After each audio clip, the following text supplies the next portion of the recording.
이제 5월달 가정의 달이 이제 끝나가고 있습니다. 5월달 얼마나 힘드셨습니까? 부모님들에게 용돈 드리고 전화하고 안부 묻느라고 어떤 분들은 마이너스의 적자에 아마 어려운 5월을 보냈을 거라 생각이 됩니다. 어린이날, 어버이날, 스승의 날, 부부의 날까지 보냈습니다. 가정은 우리 인생이 태어나고 자라는 장입니다. 가정이 없이는 태어날 수 없고 또 살아갈 수 없습니다. 부부의 결혼과 출산으로 이루어지는 가정은 아담 이후 지금까지 계속 이어왔습니다. 만약에 가정이 없다면 그리고 결혼과 출산이 없다면 세상도 유지될 수 없을 것입니다. 그러면 세상은 가정은 굉장히 중요합니다. 한편으로는 가정은 또 십자가이기도 합니다. 가정을 천국이라고 하지만 또 어떤 분들은 가정이 지옥이 되기도 합니다. 가정 때문에 좋은 일도 있지만 가정 때문에 고통도 있습니다. 부부싸움, 이혼, 자녀 학대 이런 것들이 있습니다. 또 경제적인 어려움도 있습니다. 가끔씩 이제 일가족이 또 목숨을 끊는 일을 보면 안타깝기도 합니다. 어쨌든 가정이라고 하는 것은 우리에게 기쁨이기도 하지만 또 다른 한편에서는 십자가입니다. 부모도 기쁨이지만 십자가입니다. 자녀도 기쁨이지만 십자가입니다. 그 십자가를 지고 삽니다. 살아가는 날 동안 그 십자가를 버릴 수 없습니다. 다음 생은 어떨까요? 오는 생은 어떨까요? 여러분, 오는 생은 결혼도 없고 가정도 없습니다. 출산도 없습니다. 이것이 하나님 말씀, 성경이 가르치는 거예요. 우리가 오늘 읽지 않았지만 마가복음에 보면 사두개인들이 예수님에 가서 질문을 합니다. 남자가 여자와 결혼했는데 결혼한 부인이 먼저 죽었다. 그런데 자식이 없다. 그러면 모세 율법에는 동생과 결혼하도록 하는 제도가 있습니다. 형이 형수와 결혼하는 거죠. 동생이 형수와 결혼하는 것입니다. 형이 죽었습니다. 자녀가 없습니다. 그런데 이제 자녀가 없이 죽었으니까 대를 이어야 될 거 아닙니까? 그래서 동생이 죽은 형을 대신하여 이제 가정을 이루고 대를 이어갑니다. 그런데 어느 가정에 7명의 형제가 있습니다. 7명의 형제가 있는데 큰 형이 형수와 결혼해서 자식을 못 낳고 죽었고, 그래서 둘째가 형수와 결혼했습니다. 그런데 또 자식을 못 낳고 둘째가 죽었고, 그러니까 셋째가 또 결혼했습니다. 형수랑. 그렇게 결혼해가지고 또 결혼해서 죽었고, 자식을 못 낳아서 죽었고, 이렇게 하다 보니까 7명이 한 명하고 결혼하게 되는 겁니다. 세상에 무슨 이런 제도가 있을까요? 이것이 이스라엘 제도입니다. 구약의 제도입니다. 대를 잇는 것을 굉장히 중요하게 생각하기 때문에 대를 이어가려면 형수하고 결혼을 해야만 했습니다. 그런데 사두개인들의 질문이 뭐냐면, 만약에 형 한 사람이 7명의 여자와 결혼을 돌아가면서 결혼했는데 나중에 부활하게 되면 이 형은 누구랑 진짜 부부냐? 그 질문인 것입니다.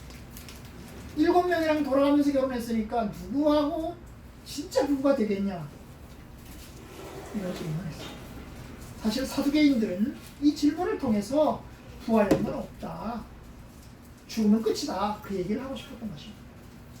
이 세상에 죽으면 끝이다, 이 세상에서 형수하고 결혼하고 자식을 낳고 대 낳고 가정을 이루고 이렇게 살아가는 건 이 세상에서나 있는 일이지, 죽으면 죽음과 함께 우리의 인생은 다 끝나버린다, 그러니 부활도 없고 아무것도 없다, 그 얘기를 하고 싶은 거였어요.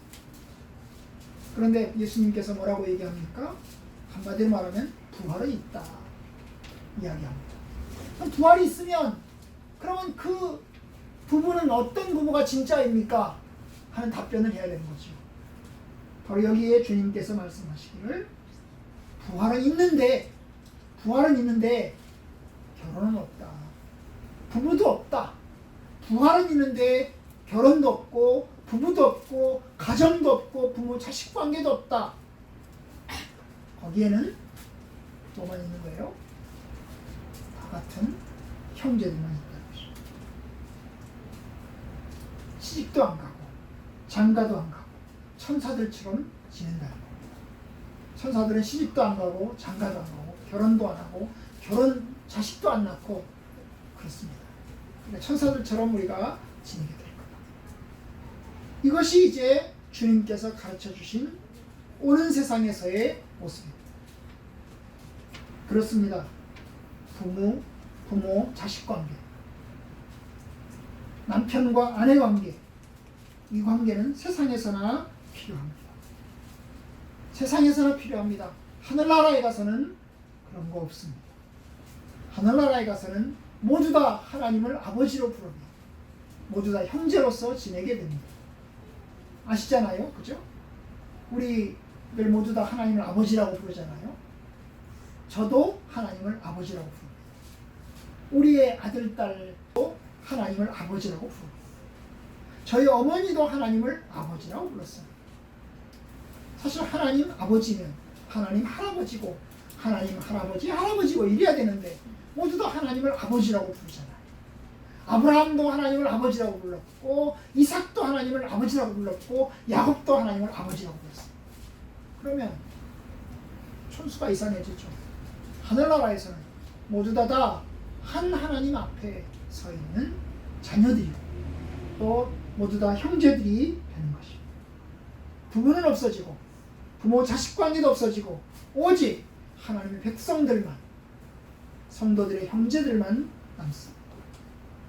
바로 이것이 성경에서 말하는 오는 세상에서의 모습입니다.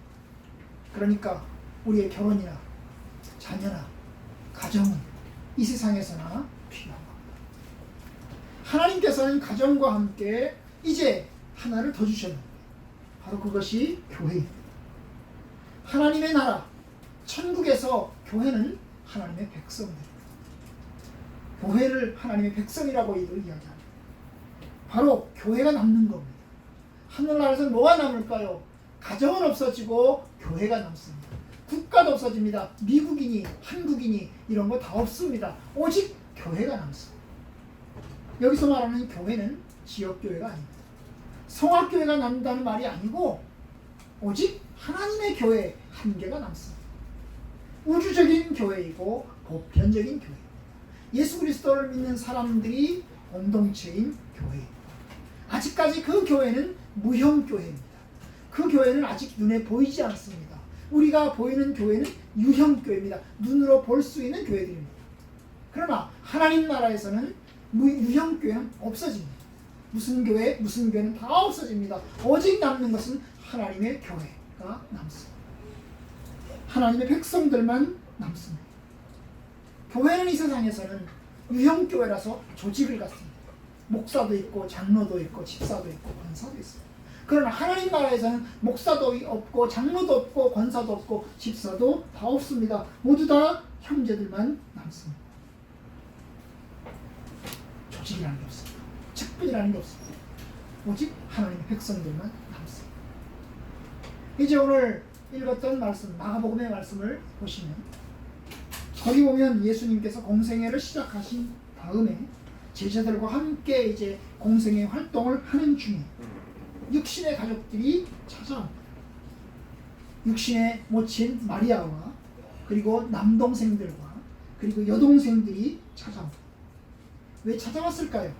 그 맥락은 예수가 귀신 들렸다는 그 소문을 듣고 찾아온 것입니다.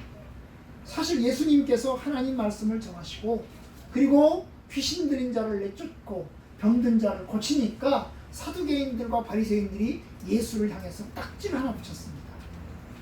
예수가 미쳤다. 귀신 들렸다. 어떻게 사람이 귀신을 쫓아내냐? 귀신을 쫓아내려면 신이 들려야 되고 그 신은 귀신이다. 귀신의 왕 바알세불이 들린 것이다. 그렇기 때문에 예수는 미쳤다. 그 얘기를 하는 겁니다. 이 사람들이 보는 예수는 무당인 것입니다. 무당. 신들린 무당이죠. 그러니까 이 신들린 무당 미친 거예요. 정상적인 게 아닙니다. 그 당시에 구약 성경에서는 신들린 무당은 죽이라고 했습니다.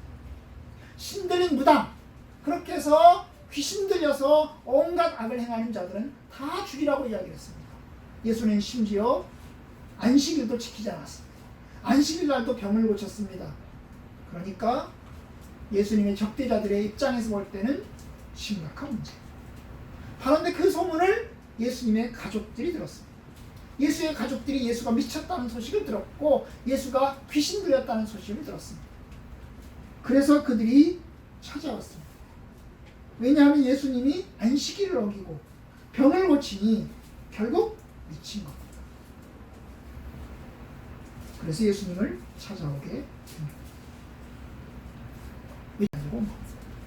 예수를 붙들고 그 가족들이 집으로 데려가려고 찾아온 겁니다.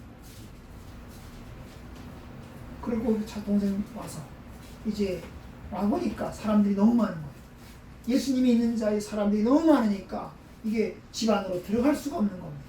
그래서 기별을 보냈어요. 뭐 친히 왔다, 형제들이 왔다, 전해주시오. 그렇게 전해달라고 이야기했습니다.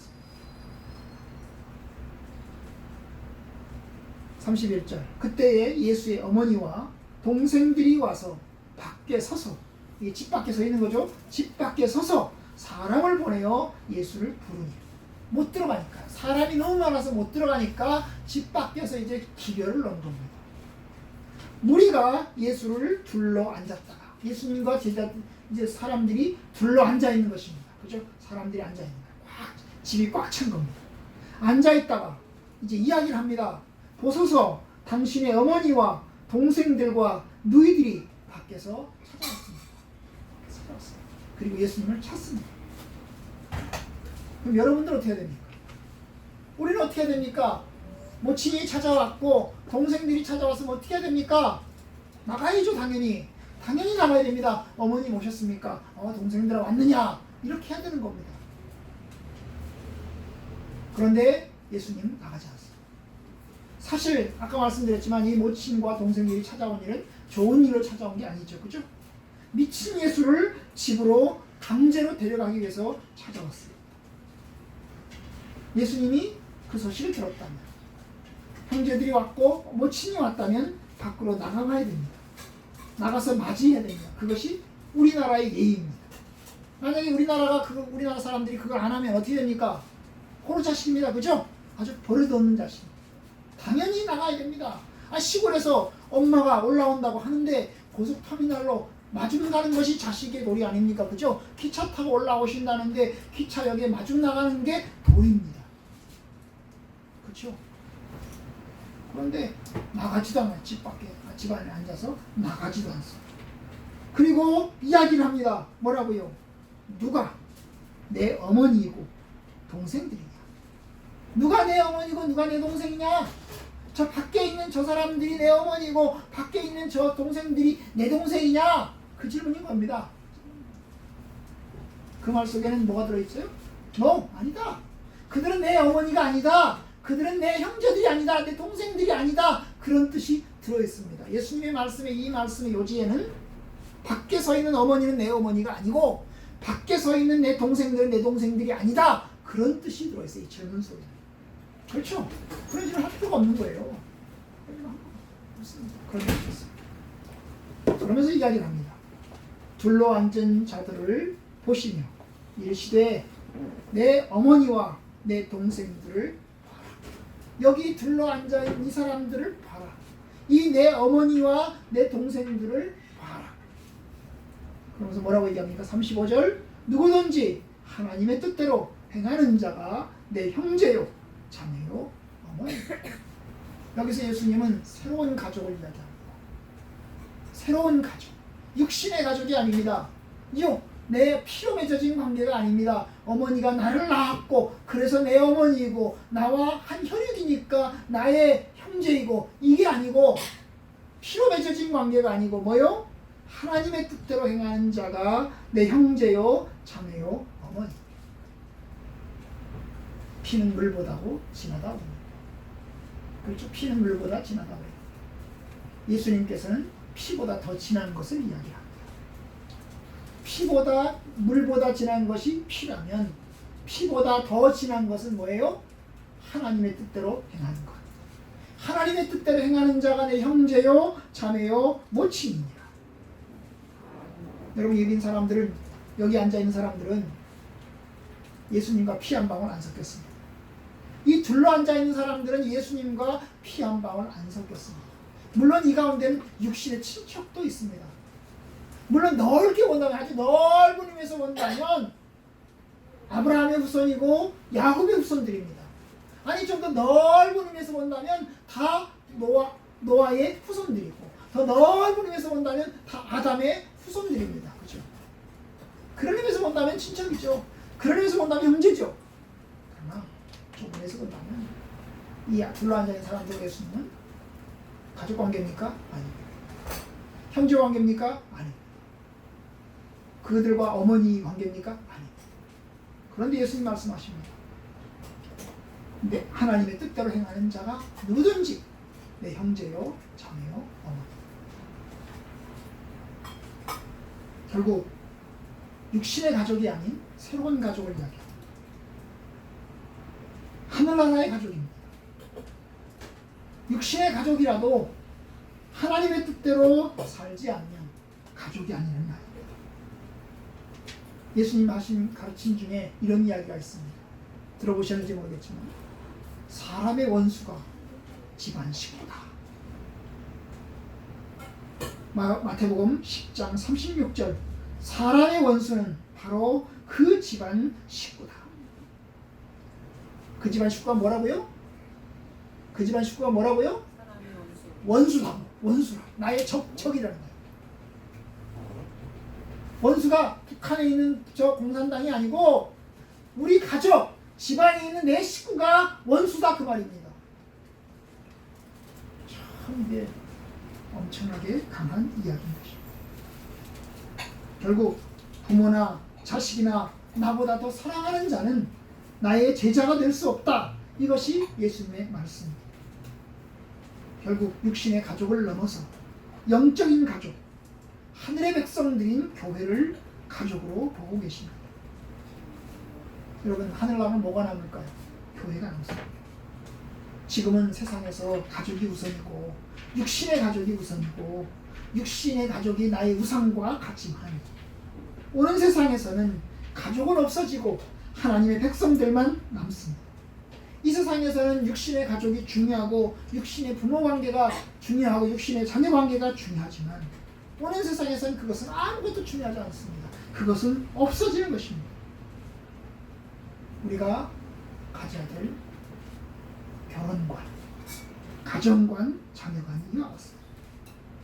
여러분, 이슬람과 기독교의 차이가 뭘까요? 이슬람은 그렇게 이야기합니다.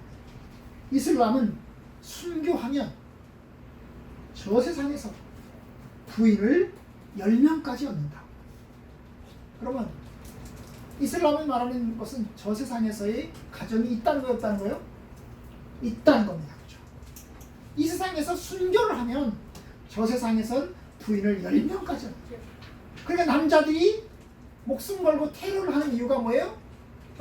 저 세상에서 부인을 10명까지 얻으니까 테러를 하는 거.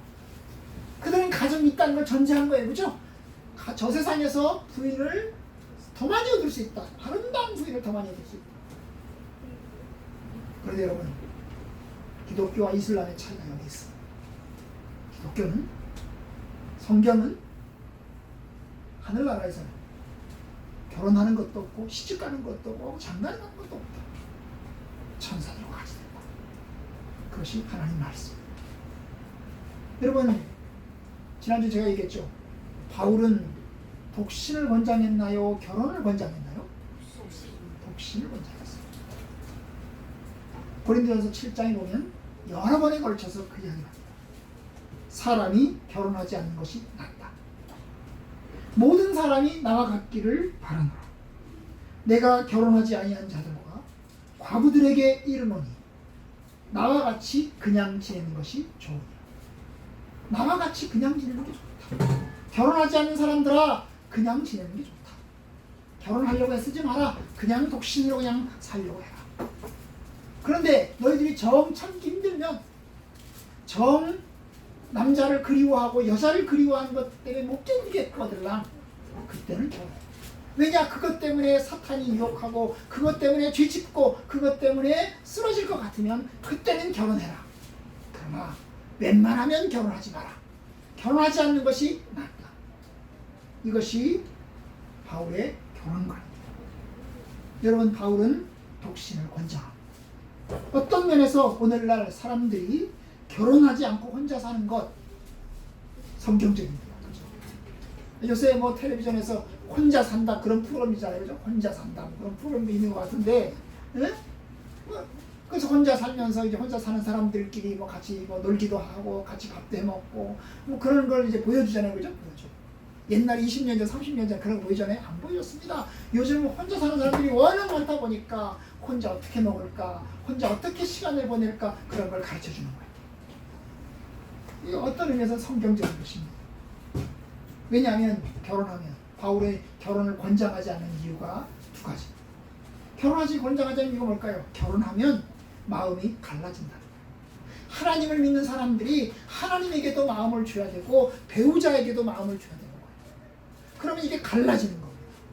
마음을 온전히 하나님께로 한 마음을 향해서 오직 하나님을 나의 남편으로 나의 신랑으로 오직 나의 아내로 오직 사랑해서 주님과 함께 살아야 되는데 결혼하면 배우자에게도 마음을 줘야 되고 하나님에게도 마음을 줘야 되니까 이게 갈라지는 겁니다. 때로는 내가 하나님과 함께 가야 될까 배우자랑 가야 될까 이것 때문에 고민하게 되는 것입니다. 그래서 결혼하지 말라는 거예요. 혼자 지내라는 거예요. 왜냐? 결혼하면 그 남편에게 맞춰야 되고 부인에게 맞춰야 되니까 그것 때문에 스트레스 많이 받는다는 거예요. 그래서 혼자 지내라. 두 번째 이유가 뭘까요? 바울이 두 번째 말하는 이유는 지나간다. 우리가 이 세상에서 영원히 사는 게 아니다. 만약에 우리가 이 세상에서 영원히 사는 거라면 결혼해야죠. 영원히 사는 거라면 결혼해야죠. 자식을 낳아야 됩니다. 그런데 영원히 사는 게 아니다. 우리는 이 세상에서 지나간다. 조금 있으면 지나간다. 우리는 조금 있으면 죽는다. 하나님 나라에 간다. 그러니까 어차피 하나님 나라에 가면 결혼도 없고 하나님 나라에 가면 씻지 않고 장가가는 것도 없으니까 뭐 그냥 지나가니까 결혼하겠습니다. 물론 어떤 사람들은 말할 겁니다. 아 그래? 하늘나라에 가면 결혼하는 것도 없고 장가가는 것도 없어? 시집가는 것도 없어? 아 그럼 이 세상에서 결혼해 봐야지. 결혼해 봐야지. 그렇게 말하는 분이 있어요. 그렇죠? 하늘나라에 가서 결혼 안 할 거니까 그럼 이 세상에서 결혼을 해봐야지요. 왜냐하면 여기서 결혼 못하면 또 거기 가서도 결혼 못할 거 아니에요. 그럼 계속해서 결혼 못할 거 아닙니까? 그럴 바에는 결혼해보는 게 낫겠다 싶기도 합니다. 그러나 어쨌든 바울은 혼자 사는 걸 권장했습니다.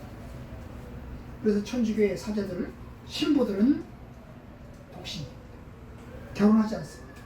결혼하지 않으니까 자녀들에 대한 염려 안 해도 되고요. 재정적인 비리 많이 안 져도 됩니다.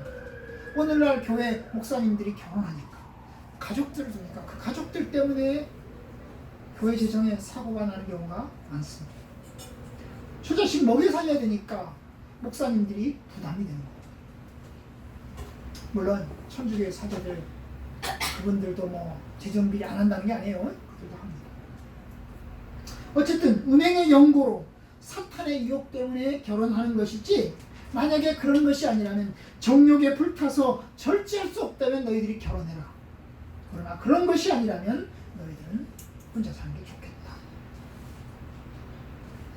물론 오늘날은 혼자 사니까 성적인 문제에서 자유분방합니다.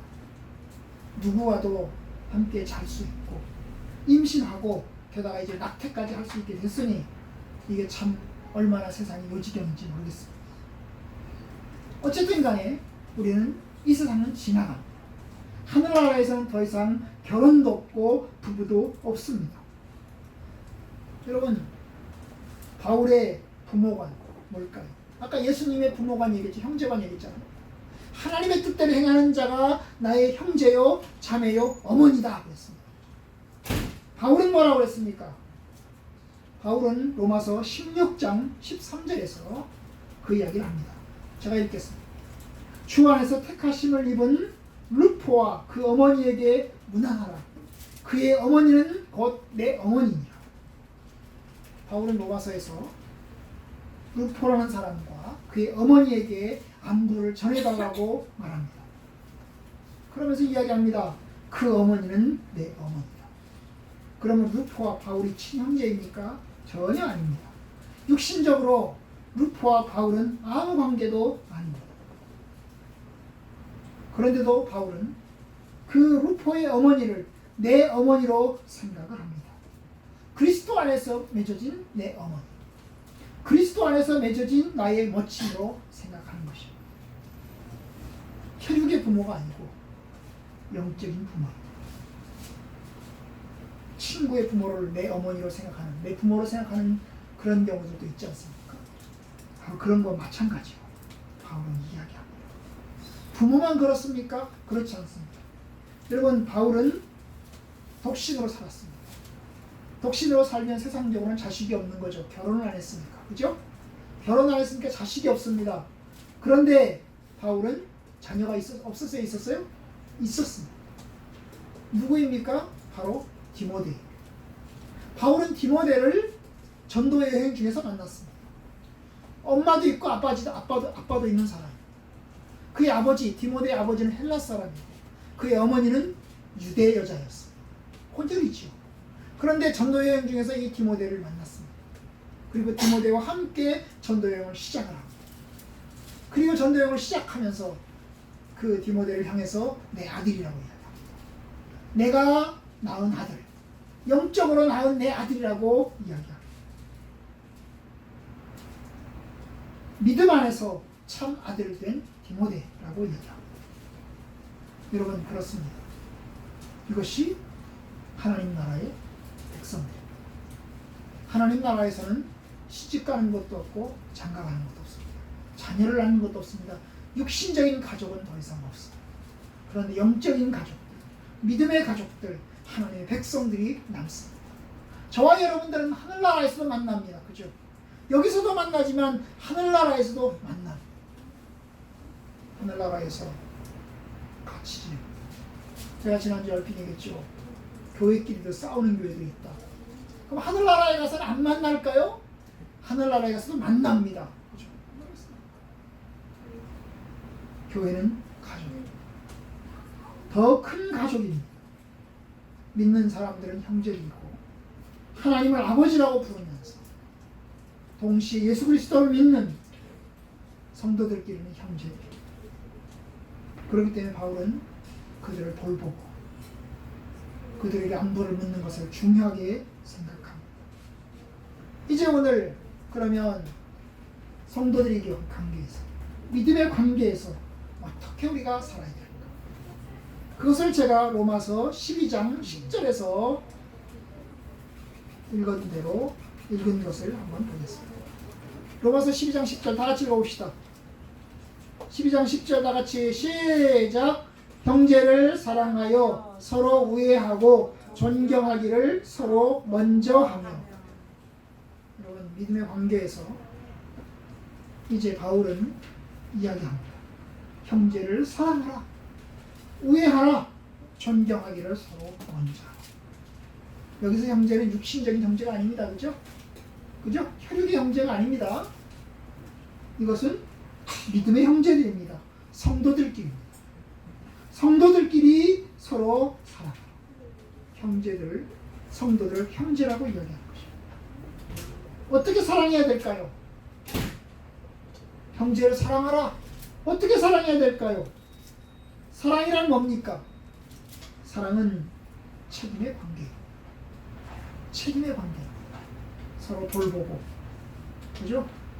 책임지는 것입니다. 이것이 사랑입니다. 그렇기 때문에 바울은 12장 13절, 우리가 읽은 10절 말고 그 뒷부분에 가시면 13절에 가면 이렇게 이야기합니다. 성도들의 쓸 것을 공급하며 손 대접하기를 힘쓰라.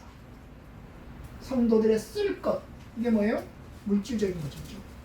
너희들의 물질을 성도들이, 가난한 성도들에게 나눠줘라. 손 대접하기를 힘써라. 여기서 말하는 손이라면 손님입니다. 손님이죠. 근데 여기서 말하는 손님은 모든 손님을 얘기하는 게 아니고 믿는 신자들을 이야기합니다. 믿는 신자들을 일컫는 표현이 손입니다. 그 당시에 전도자들이 전도여행을 하고 다녔어요. 사도 바울 같은 사람들이죠. 바울과 같은 전도자들이 여행을 다녔습니다. 여행을 다니면 낯선 지역으로 들어갑니다.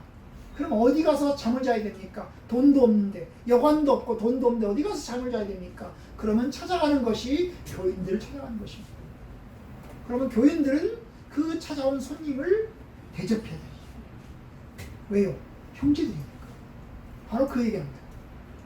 성도들의 쓸 것을 공급하며 손 대접하기를 힘써라. 육신의 형제들이 아닙니다. 그죠? 영적인 형제들. 그리고 또 이야기합니다. 12장 16절 다 같이 15절부터 16절 15절 16절 다 같이 시작. 즐거워하는 자들과 함께 즐거워하고 우는 자들과 함께 울라. 서로 마음을 같이하여 높은 데 마음을 두지 말고 도리어 낮은 데 청하며 스스로 지혜 있는 체 하지 말라.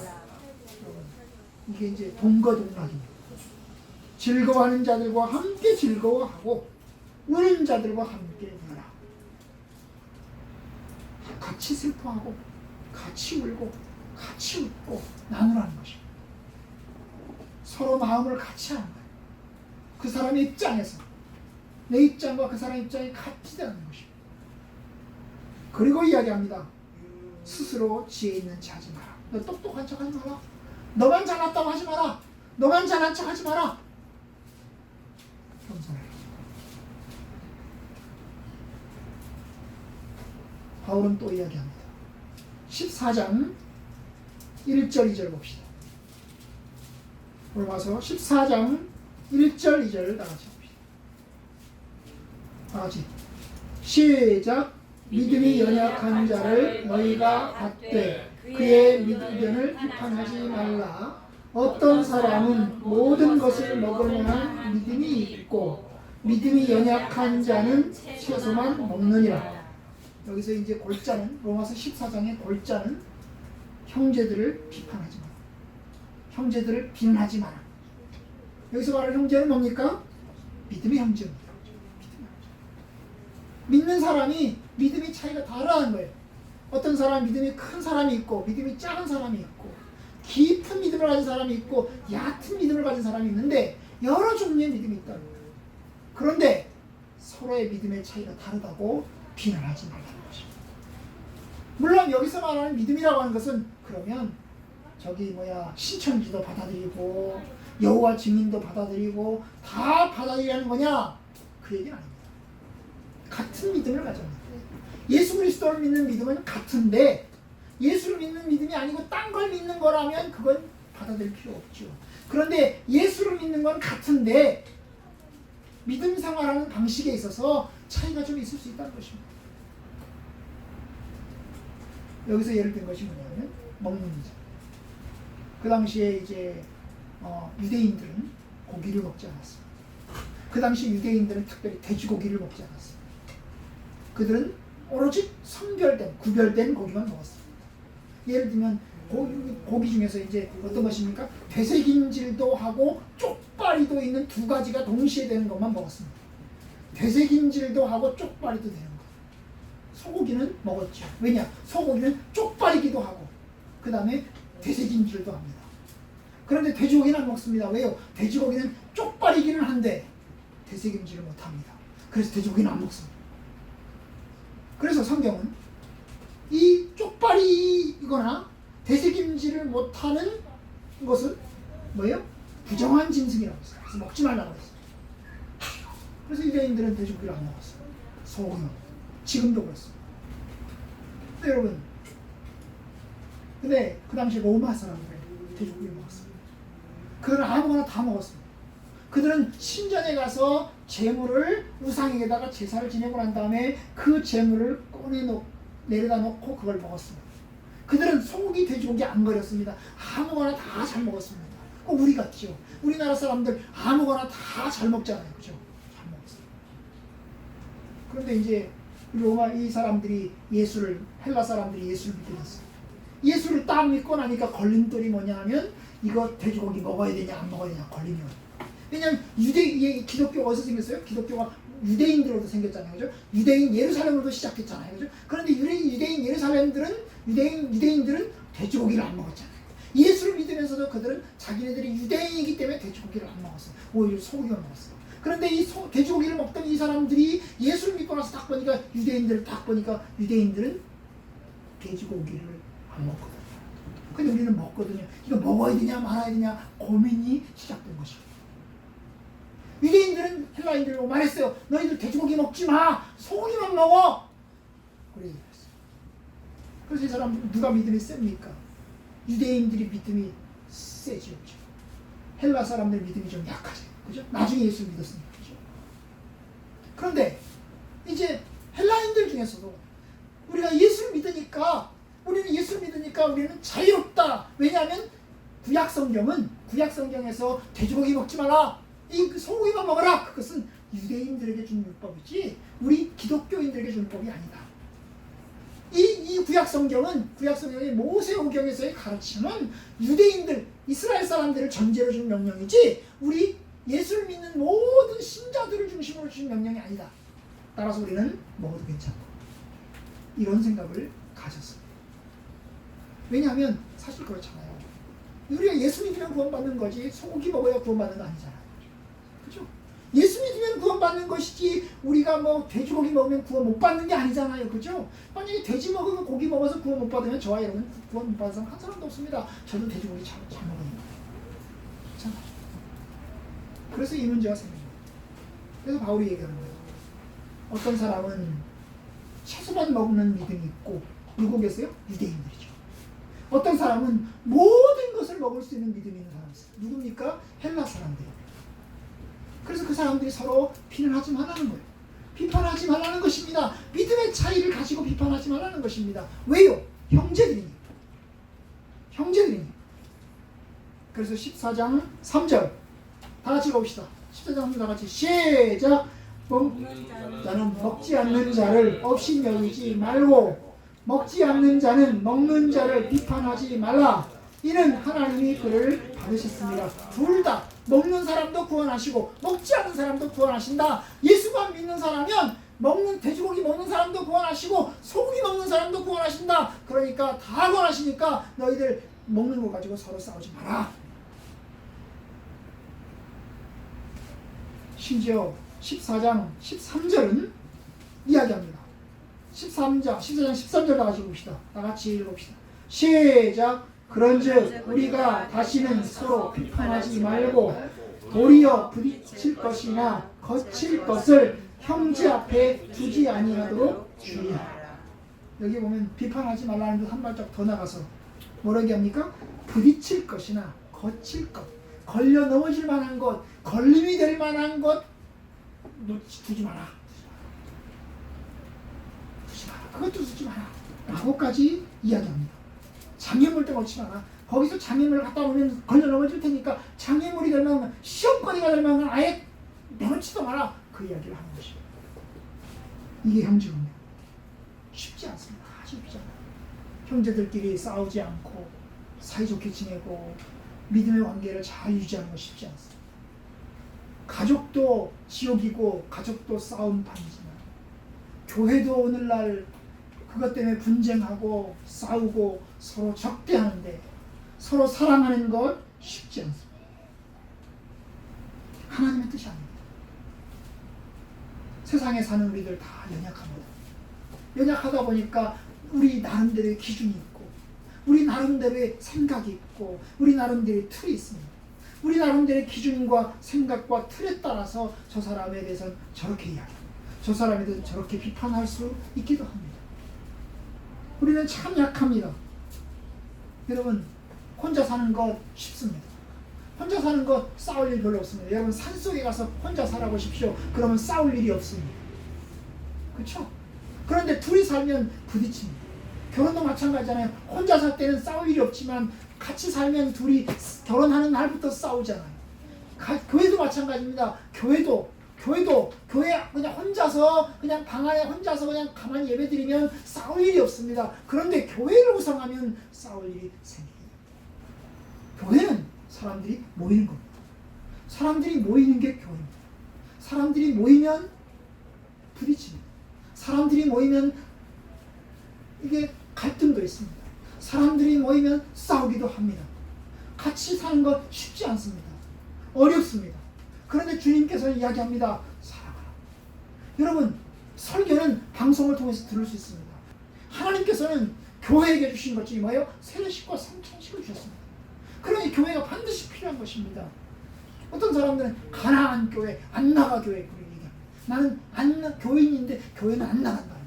가나안 교인이라는 거예요. 가나안 교회. 그래서 나는 교회 안 나간다는 거예요. 안 나가지만 나는 교인이라는 것입니다. 여러분, 안 나가는 교인이 교인입니까? 교인 아닙니다.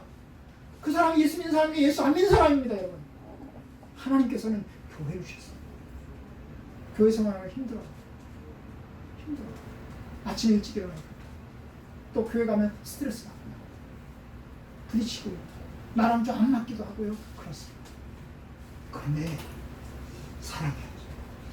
서로 사랑하고 서로 우애하고 서로 섬기고 서로 용서하고 서로 용납하고 서로 포용하고 서로 이해하고 비판하지 말아야 되고, 이것이 교회입니다.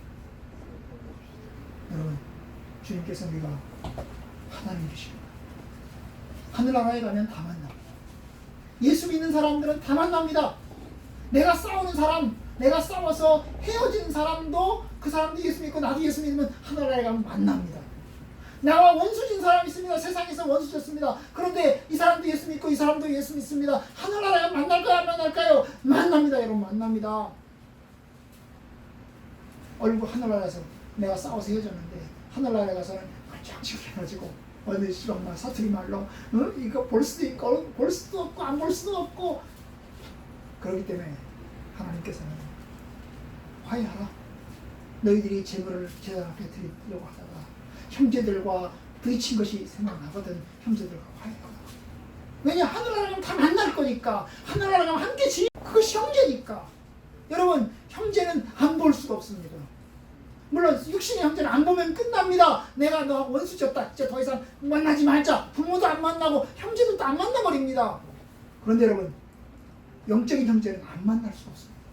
세상에서 안 만나면 하늘나라에 가서 만나야 됩니다. 나 저 사람 가는 하늘나라 안 들어가겠다. 그럼 나 지옥 가겠다는 얘기 아닙니까? 그죠?